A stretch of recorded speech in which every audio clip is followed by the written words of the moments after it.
Ma, ma, kabilaan ng balita ngayon. Ano yun at hingal na hingal ka? Hindi mo ba napapakinggan sa balita? Pagkatapos daw ng tag-init, La Niña naman ang papalit. Grabing baha daw yun. Ay, ano yun? Nakakatakot yan. Ngani. Kaya nga, hanggat hindi pa lumalaki ang sapa, lumikas na tayo. Siya nga pala, si pare walang kalam-alam na may paparating na La Niña.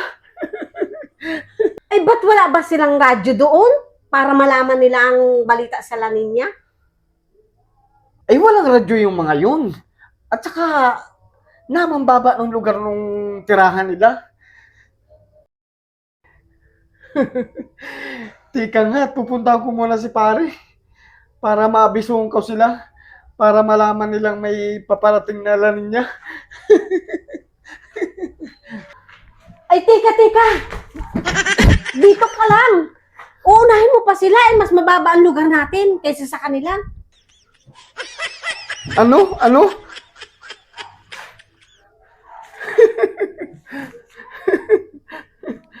Ngani pala. Dapat pala tayo ang lumikas. Tara na at biglang dumating yung La Niña.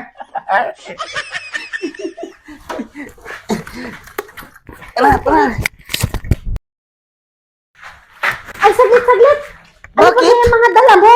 Mga basura yata ito eh. Ha? Basura. Yung mga basura na. Kala ko mga damit na. Kuha na mga damit nun.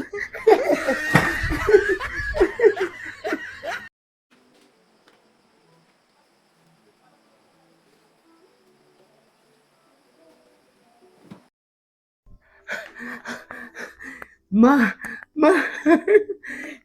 Bilisan mo. Oh, ito, dalhin mo ito.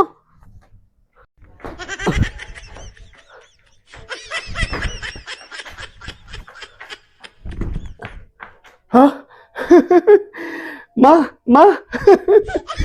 Nag-brown out pa. Wala akong makita. Aray ko.